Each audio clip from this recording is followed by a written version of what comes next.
A couple of weeks ago, I sent 3 Kerbals to the Mun on a giant rover, and sadly Richard Kerman crashed into some solar panels and collapsed.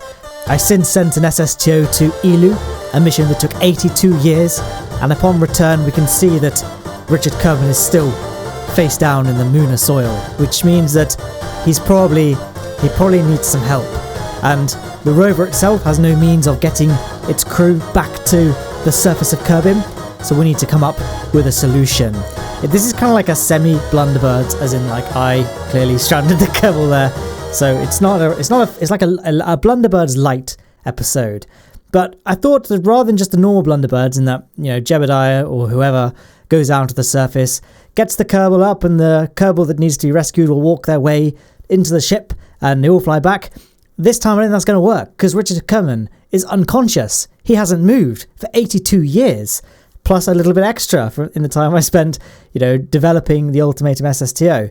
So we need to send a paramedic team to go and make sure he's okay. So I decided to send an ambulance and crew with full medical supplies to go and recover Richard Kerman from the surface of the Mun. So this is the construction of that ambulance. I'm only going to show the ambulance's construction. The general vessel is just a standard Argus class SSTO. Nothing... I've made similar looking ones before, so I didn't really think it needed covering that much in depth, especially since next week, probably, I don't know yet, I'll be covering the construction of the Ultimatum SSTO, which I think some people expressed a desire to see, so I look forward to that. So yeah, just basically assembled it out of structural panels, nothing too fancy, but hello, welcome to this video. I feel like I guess I haven't introduced it already, so that wasn't really needed. There was a thing on the screen that said you could skip to 308 if you want to skip the build, but I guess again you're here, and if you wanted to skip the build you would have gone and then you wouldn't be here. But you are here because you're listening to this fine commentary.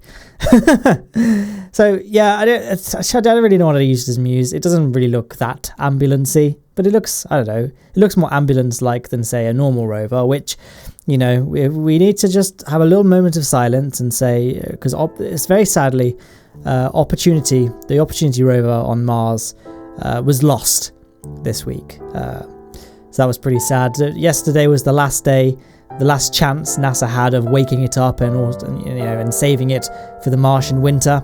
That didn't happen. The solar panels still have too much dust over them, and now the winter is setting in. The electronics will not survive. So rest in peace, Opportunity. Yes, there's my moment of silence. Just thought I'd construct a little solar panel cross on the side of this ambulance. The ambulance itself is powered by some RTGs that are sunk way down into the bed of the truck, just to try and keep our centre of gravity as low as possible, because rovers, especially these really spongy wheels, are very flip happy as it is, and this is very, very tall, and we're going to be driving on the Mun, which is a very low surface gravity anyway, so we want it to be extra stable, or as stable as we can make it.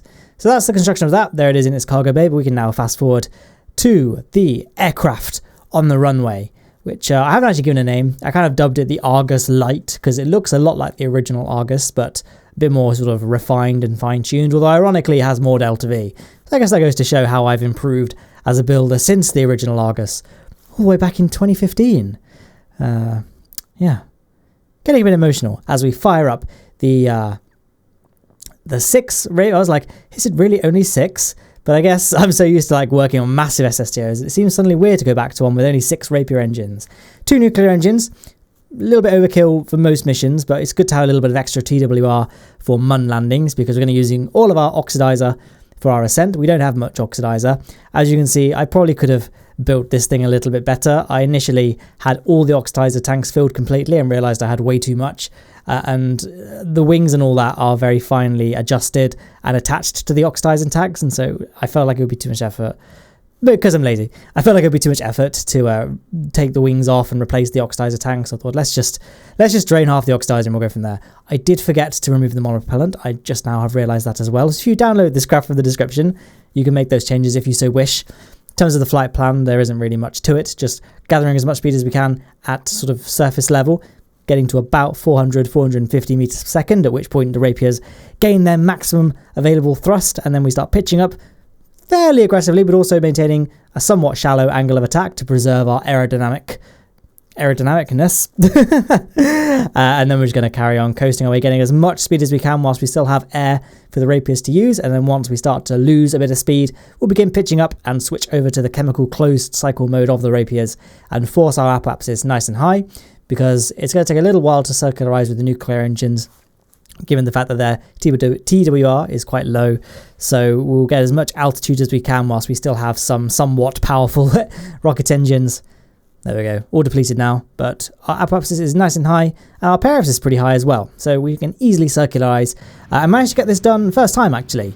I guess, again, I'm so used to flying big, cumbersome SSTOs that going back to something like this is fairly relaxing. A nice laid-back blast to the pass. I don't really know what a good... I need to write scripts for these things, don't I, really? But there we are.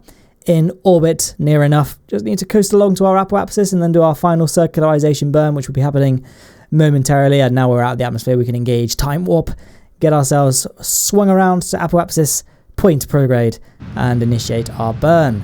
And there we are. LKO is achieved. Now we begin the next phase of the mission, which is getting ourselves a MUN encounter.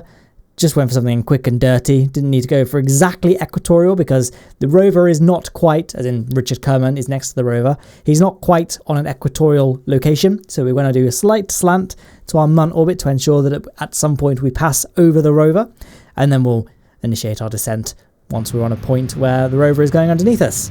But can't get ahead of ourselves. We're going to do our Kerbin escape burn now. Well, I guess we're not escaping Kerbin's SOI, but you know, our burn to raise our apoapsis to encounter the MUN. And there it is, looming ahead just above the horizon. Well, it's gone now, but we'll see it again soon enough, I'm sure. Well, I know we will, because that's where we're going, hopefully.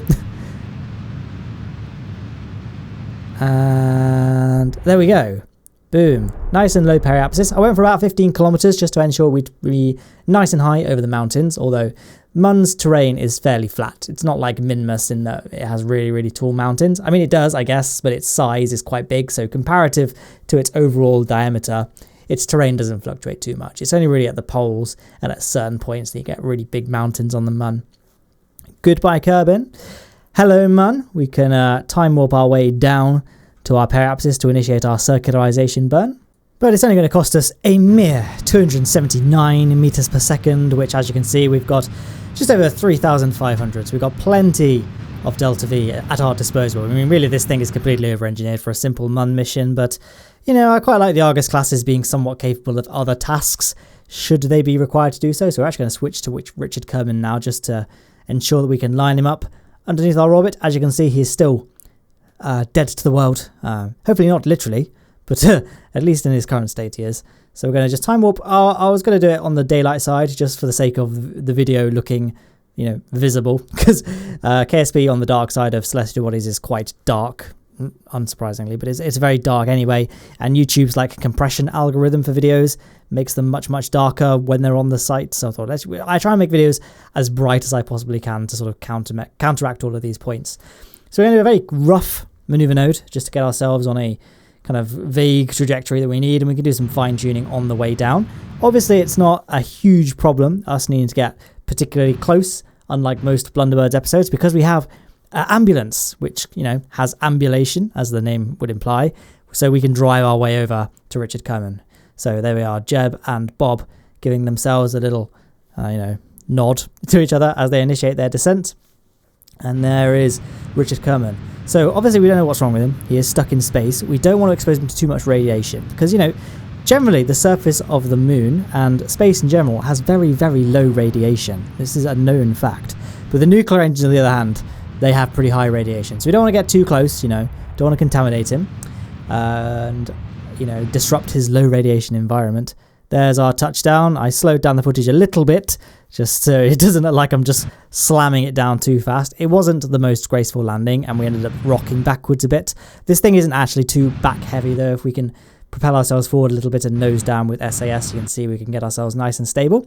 And then I wanted to coast towards somewhere with reasonably flat ground, although, you know, most of this is quite slopey, hilly, but I thought this was fine. So now we can deploy the lower landing gear just there to show off how we're going to get the ambulance back into the cargo bay. But for the actual deployment of the ambulance, oh yeah, and KSP landing gear, acting like a KSP landing gear there, just to ensure, I just wanted to make sure it worked really. So it's not going to slide about. Now I've confirmed the landing gear setup works for when the thing is deployed. We can get the main gear down, because obviously when it's in that kind of crouched position, the ambulance won't be able to drive free of the rest of the ship. So now all we need to do is get our driver and our paramedic, which is going to be Bob Kerman. Bob Kerman is a scientist. He actually dropped out of medical school, which actually now I say it out loud, and he might not have been the best choice for this mission, but he owns all of the Trauma Center games on DS, and he even has it on Wii. He has a pet fish, which he has to look after. That requires medical knowledge, so I think he's going to be fine. He's a scientist, right? It's all scientists. No basic resuscitation, okay? So it's okay. So off we go. We can get this thing going and get on our way to rescuing Richard Kerman. Right after Bob boards. I feel like he didn't really need the jetpack there, but he's on a mission. So we're going to put this thing in gear, release the clutch, and off we go. On our way to heroically rescue Richard Kerman. I forgot his name for a second then. So as you can see, we are just around 3 kilometers away, so only a short drive. We can make sure the blue lights are flashing, so any traffic nearby can see us and they can slow down accordingly, especially when we get to things like traffic lights and stop signs. We don't want to be stopping too much because we have to get times of the essence, and it is rush hour right now, so it is important that we make sure we remain safe on the road. There we go. So as you can see, I probably should have hardened up the suspension on this thing. It's very spongy and bouncy, and as I said earlier, rovers in KSP at best of times are pretty unstable. So something like this, it isn't ideal, so you've got to be very, very cautious as we hop and skip over some of the terrain there. But as you can see, we made it without a scratch to the roving base itself, and there is Richard Kerman there coming into view now, less than 100 meters away. And at this point I realise it might be better if I disabled the steering of the rear wheels. I don't know how much of a difference that makes practically speaking in KSP, but then look at this! It's a miracle! Just the presence of Bob and his medical skills has somewhat restored Richard Kerman's ability to live.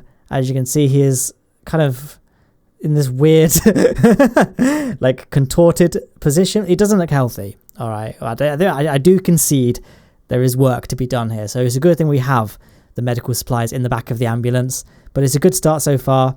Jeb and Bob, as you can see, are taking this situation very seriously. They are happy to help. Out to get to Bob now, straight through the windscreen. He's got no time to use the door. Onto the surface, and as you can see, another miracle has occurred. Bob, just by getting out of his seat, has helped Richard Kerman regain the ability to walk and stand. Bob Kerman, he needs to reconsider his career if he can do this.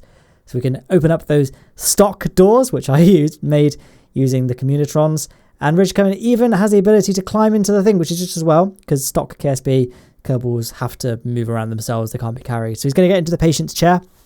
Bob is going to get into the doctor's chair, and he can make sure he's okay. So he's going to do some medical examinations whilst Jebediah turns this thing around and makes his way back to the SSTO. So we can get our way back to Kerbin to a proper healthcare scenario, which will be in the Kerbal Space Center. There's no other buildings on Kerbin aside from, is it a spoiler? I don't know. There's a desert temple. They don't really have medical.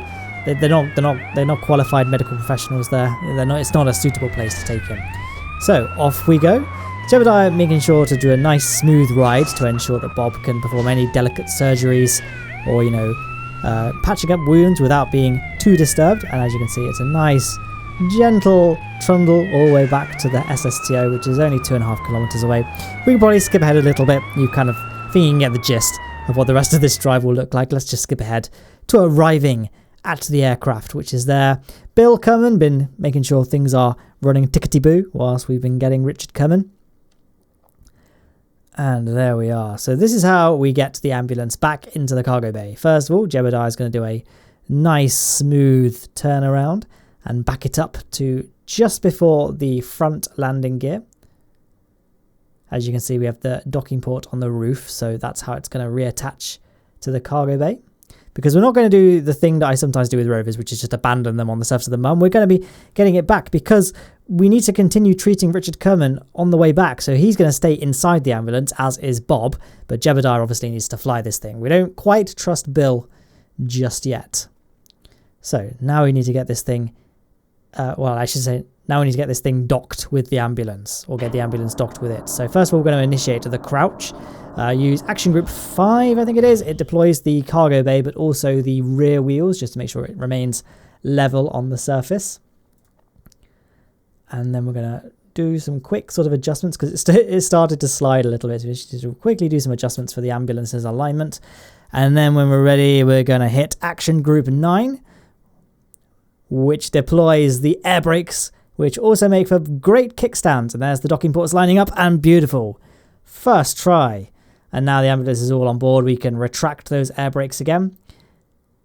And then when we're ready, we can exit the crouching stance, deploy the main landing gear again, and get ready for our Wahneta ascent, which will be a little bit difficult because we don't have any oxidizers, so we're going to be relying on the nuclear engines to kick us up, which don't have very good thrust-weight ratio. We have a lot of fuel left, 2,500 meters per second, so we're quite heavy.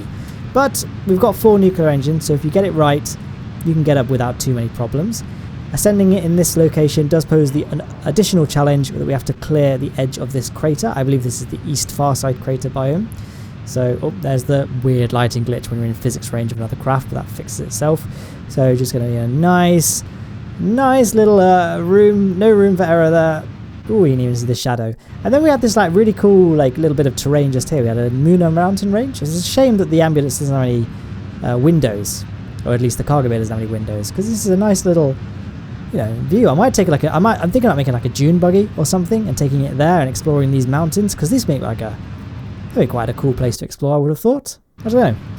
I was just like, oh, this is a cool mountain range. Anyway, we have lives to save here.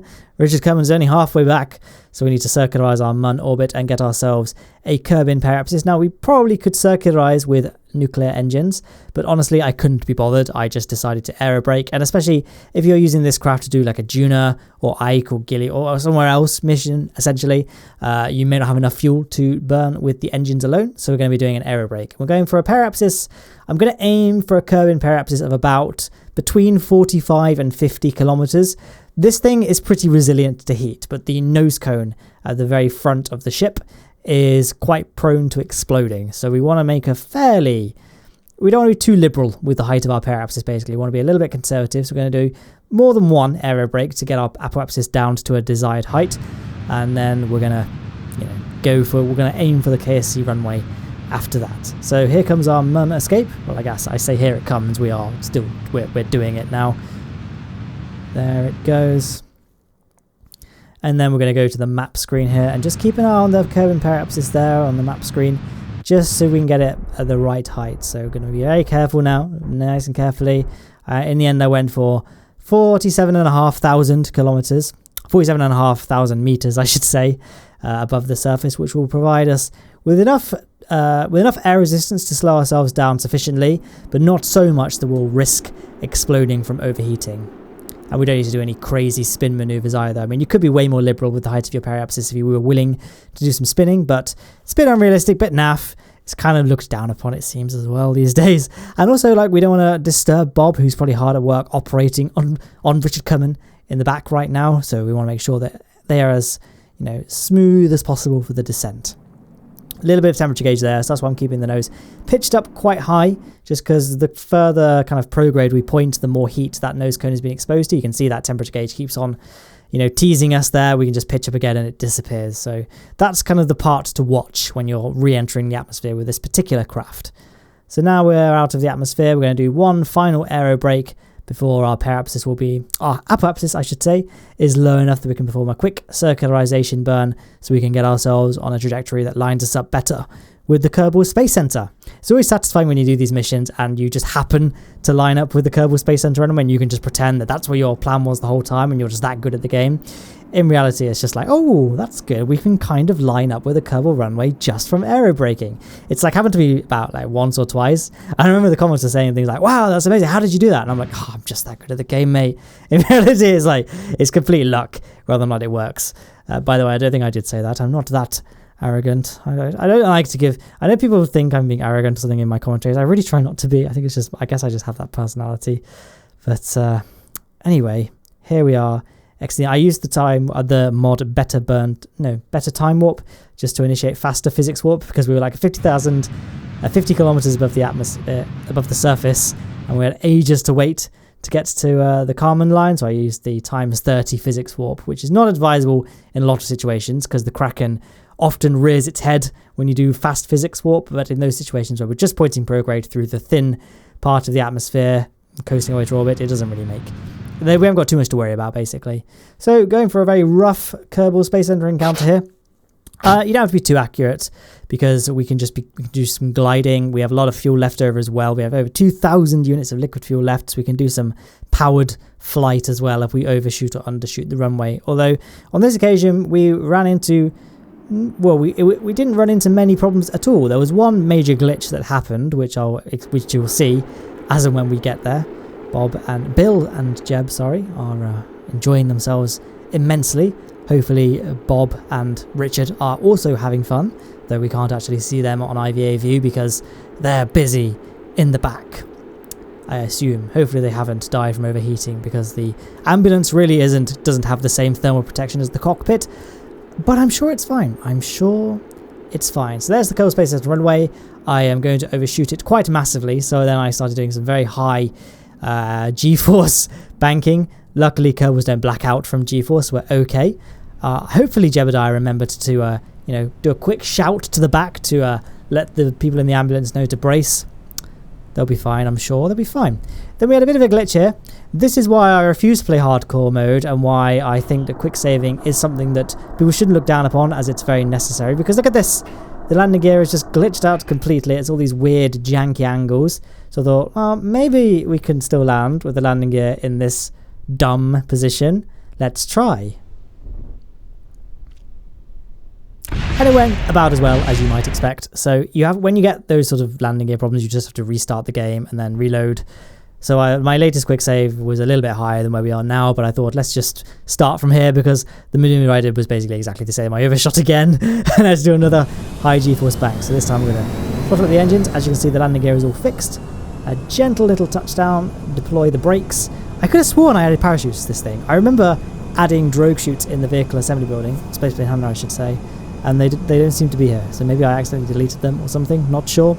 I guess we don't really need them, but it was like, I quite like deploying parachutes upon touchdown. Just makes it seem a bit more, I don't know, space shuttle-esque. So there we are, we have slowed down. Obviously, this is no good for Richard Kerman because he needs to get to the hospital. Or one of the wheels of the ambulance clipping through there. We can just skip ahead to the deployment of the vehicle there. Jebediah needs to get out. Because this thing is autonomous, no robot can replace Jeb, as he majestically leaps into action out of the cockpit, boarding the ambulance. He's going to drive Richard to the hospital. It's going to be fine. And then the wheels glitched out like this. So when I tried steering left or right, they just did this. That's steering left. And then steering right did that. Or the other way, I should say. I couldn't figure out what was causing this problem. And then I right-clicked Jebediah Kerman and pressed control from here. In just a second. I think I figured it out in there we go. And then it seemed to fix. So that was kind of weird, wasn't it? And then we can get ourselves... Oh, I guess it was because it was probably controlling from Bob's perspective rather than Jeb's perspective. Is my theory actually I've just come up with now. So we can get ourselves to the medical wing of the Kerbal Space Center, which for those that don't know is this building here. I actually don't know, I just made that up. People are like, oh wow, is that going to be the medical building? I don't know. But it is now.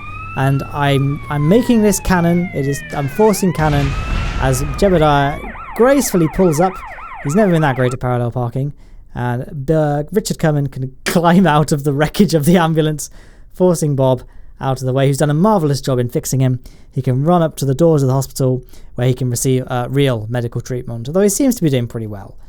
But there we are. Thus concludes this mission of the so-called Blunderbird is not really a proper Blunderbird, so I didn't bother with the whole, on a lonely planet, slowly spinning intro. But, I hope you enjoyed it nonetheless. Next week, if I don't come up with anything better, it will be a video about the making of the Ultimatum SSTO. But I might come up with something better, I don't know. So, yeah, there are links on screen to other things. And like I say, I hope you enjoyed this video. Hope you enjoy the rest of your weekend. Thank you for watching.